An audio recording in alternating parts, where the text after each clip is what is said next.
Captain Elias Ward pressed his back against the cold metal wall of the quarantine chamber and let out a long, slow breath. The hum of the station's life support system was the only sound besides the occasional beep of the air monitoring sensors. Outside the thick glass window, the void of space stretched endlessly, dotted with distant stars. He had flown through many strange places in the galaxy, but nothing felt as isolating as being trapped in a tiny chamber with someone he barely knew, and someone very, very alien. Across the room, a figure sat quietly in the corner. She was small even by human standards, with smooth, glowing blue skin and large, expressive eyes that reflected the dim light. Her name was Seren, a Therian biologist who had joined the joint research mission to study an uncharted sector near the Veil Nebula. She was calm, serene, almost unnervingly still. Elias didn't know if she was observing him, ignoring him, or simply lost in thought. The announcement had been brief and firm. Due to contamination risk, all personnel involved in the probe recovery are to remain in full quarantine for 30 Earth days. Non-compliance is prohibited. That included Elias and Seren. For the next month, they would share this small chamber, separated from the rest of the station and the galaxy outside. Elias tried not to let panic take hold. Humans were adaptable, he reminded himself, and isolation was just another challenge. But as he looked at Seren, he realized that adaptation might be harder than he thought. Therians didn't behave like humans. They didn't show nervous energy. They didn't talk to fill silence. They just existed with quiet dignity and strange elegance. Hi, he said awkwardly, breaking the silence. His voice echoed slightly off the metal walls. Seren turned her large eyes toward him. She tilted her head as though considering whether to answer. Then in a soft, melodic voice, she said, "Greetings, human." Elias chuckled nervously. "Well, that's polite.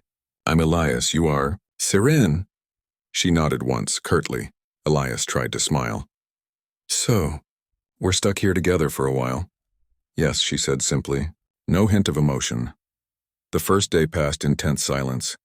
Elias tried to strike up conversation, asking about her homeworld, the mission, even casual things about her Therian biology. Seren responded in short, precise sentences, correcting some of his assumptions about alien physiology. She noted how humans overestimate stamina and underestimate patience, and Elias laughed despite himself. By the second day, the differences between them were stark. Humans, he realized, could never truly prepare for the quiet dignity of a Therian. Seren never touched anything unnecessarily. She never moved without purpose, and she never ever laughed. Elias found himself humming old Earth songs to fill the silence. Seren simply covered her ears when he got too enthusiastic, which was often. "You're loud," she said finally. Her voice wasn't harsh, but it carried the weight of careful observation. "Yeah, humans have this thing called music." "You should try it," Elias said, grinning. "It makes time pass faster." Seren's eyes narrowed. "Time is measurable. Noise is not necessary." Elias held up his hands. "Okay, fair enough. I'll try to be quiet." He stopped humming, though only for a while. Despite the tension, they began to notice small ways they could help each other. On the third day, the chamber's temperature dropped suddenly. The heat system had malfunctioned, and the chill made Elias shiver. Without speaking, Seren removed a folded thermal blanket from her small storage compartment and offered it to him. He stared for a moment, surprised, then took it gratefully. "Thanks," he said, wrapping it around himself. She simply nodded and returned to her corner, resuming her silent observation. Later, it was Elias's turn to help. His oxygen monitor started flickering with a warning light. Panicking slightly, he fumbled with the manual filters. Seren noticed immediately. "You are handling the filter incorrectly," she said. She moved over with careful, precise motions, adjusting the mechanism with her alien tools. This method ensures oxygen flow is stable. Elias blinked. Thanks. I owe you one." "No repayment is required," she said, returning to her spot. Through these small interactions, a fragile understanding began to grow. They didn't have to like each other. Not yet. But they realized that survival required cooperation. They were strangers from different worlds, trapped in a small room with no escape. That simple fact created a bridge neither of them could ignore. By the fifth day, Elias had learned some Therian habits. Seren preferred silence, yes, but she also liked routine. She ate at the same time every cycle, adjusted her equipment in precise order. and catalogued her observations with meticulous notes. He tried to respect that, avoiding loud movements near her workspace. Seren, in turn, began to notice human resilience. Elias laughed even when things went wrong. He found small ways to entertain himself and her, offering humor in the midst of isolation. Though she didn't laugh, she sometimes allowed small smiles to flicker across her face, the closest thing she had to amusement. Then came the 7th day. Elias was filling the water dispenser when a sudden, high-pitched alarm echoed through the chamber. The lights flickered violently, casting long shadows across the walls.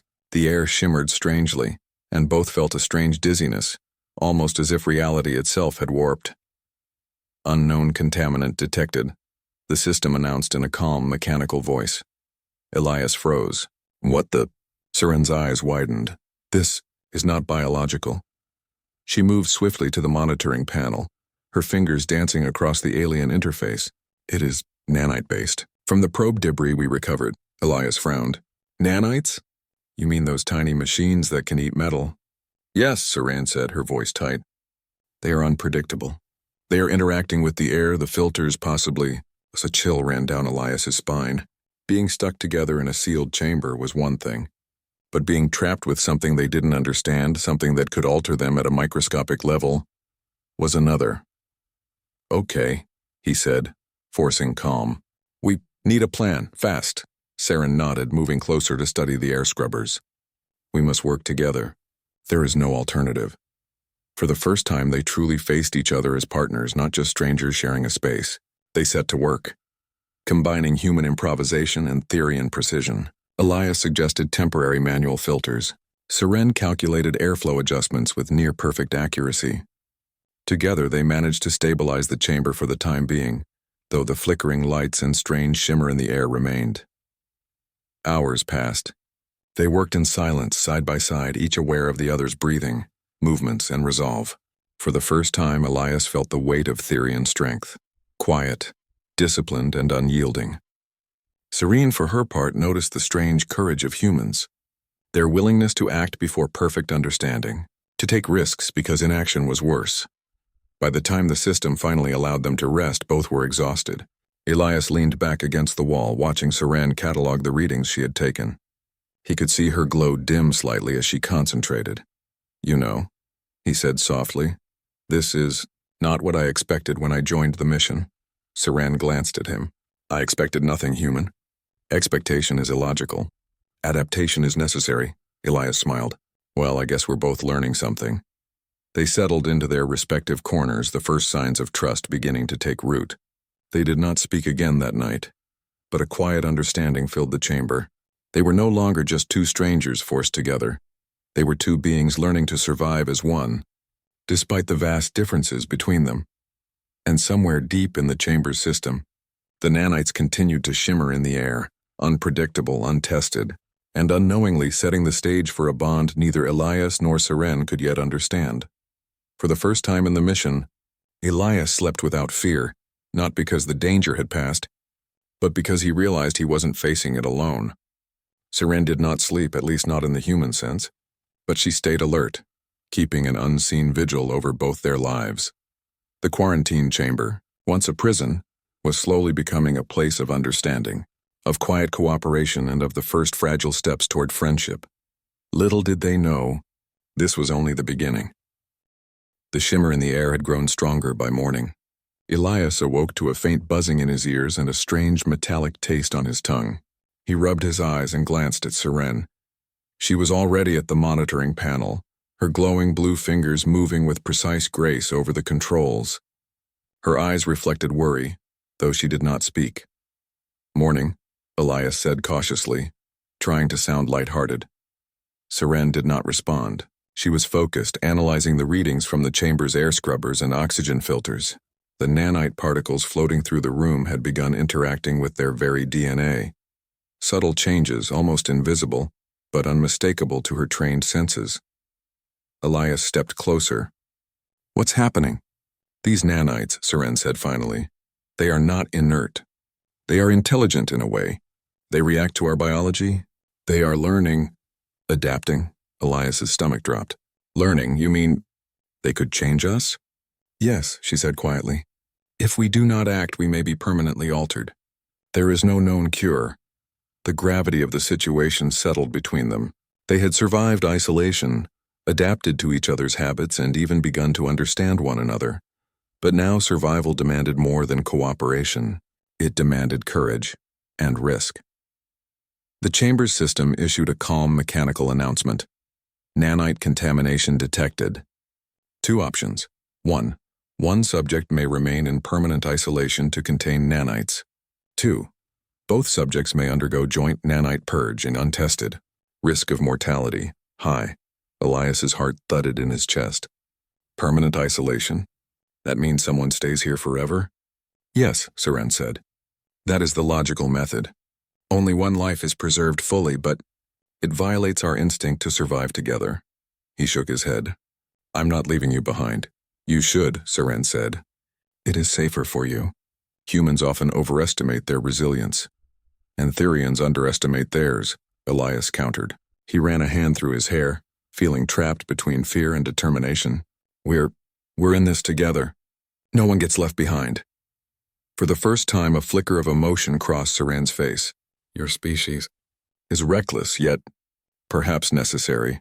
The purge procedure required them to synchronize their biology, a delicate process of exposure to controlled nanite frequencies, forcing the machines to recognize them as a single unit. It would be painful. It would be unpredictable. But it offered a chance to survive and neutralize the nanites. They prepared silently, gathering tools, sealing their gloves, and calibrating the chamber. Neither spoke much. Words were unnecessary. Every motion, every breath was a demonstration of trust. When the procedure began, the lights dimmed and a low hum filled the room. The nanites reacted instantly, forming patterns in the air like tiny, luminous constellations. Elias felt an icy tingling crawl over his skin. Seren's glow intensified as her biofield interacted with the nanites. Keep steady, she said, her voice calm but firm. Focus on the frequency, synchronize. Elias nodded, gripping the rail near the wall. The buzzing grew louder, almost deafening. Memories and sensations flashed in their minds.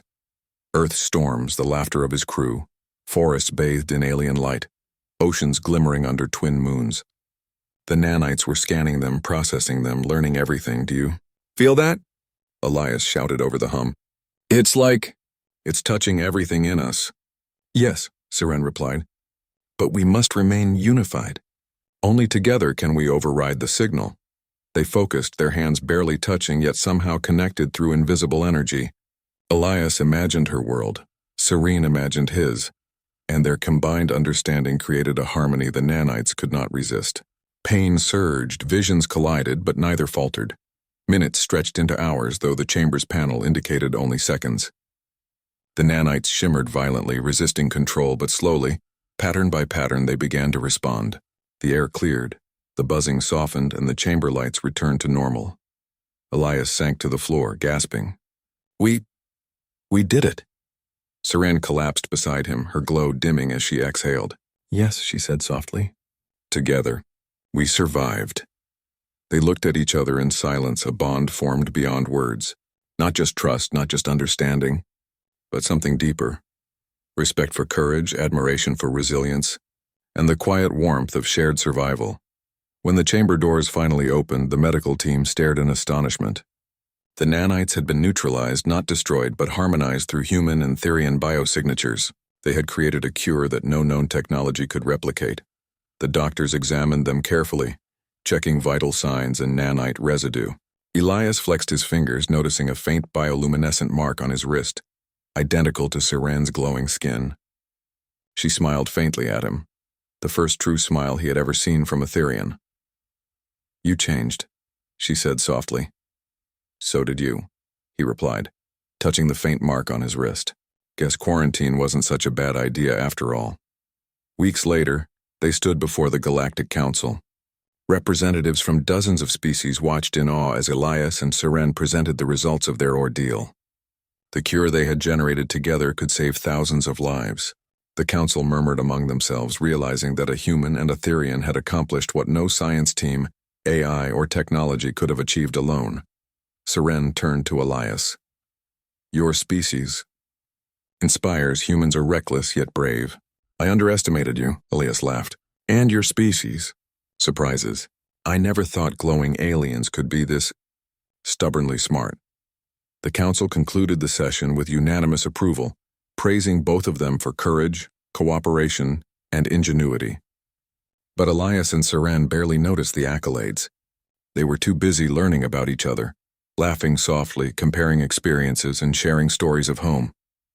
In the quiet moments after the ceremony, Seren said, "Perhaps the universe intended for us to meet, to learn that survival is not a trait of a single species. It is something shared." Elias smiled, feeling warmth spread through him. Yeah, shared survival. Shared everything. As they prepared to return to their respective worlds, they paused at the station's observation deck, looking out at the stars. The galaxy stretched endlessly, full of danger, mystery, and opportunity. But for the first time, Elias felt hope. Not just for himself, not just for Seren, but for the future they could face together. "Think we'll ever meet again?" he asked quietly. Serene's eyes reflected distant starlight. "Perhaps. Fate has ways of connecting those who endure together." Elias nodded. "Then I'll see you again, somehow." They turned back toward the chamber, toward the ships that would carry them home. Their lives were forever altered, not just by the nanites, but by the bond forged in a tiny quarantine chamber, where fear became courage, strangers became partners, and two very different species discovered that survival, understanding, and friendship could transcend the vastest distances in the galaxy. The universe was vast, unpredictable, dangerous, and beautiful. But for Elias Ward and Seren, it had become a place where two hearts, human and Therian, had found a quiet, glowing connection in the unlikeliest of places.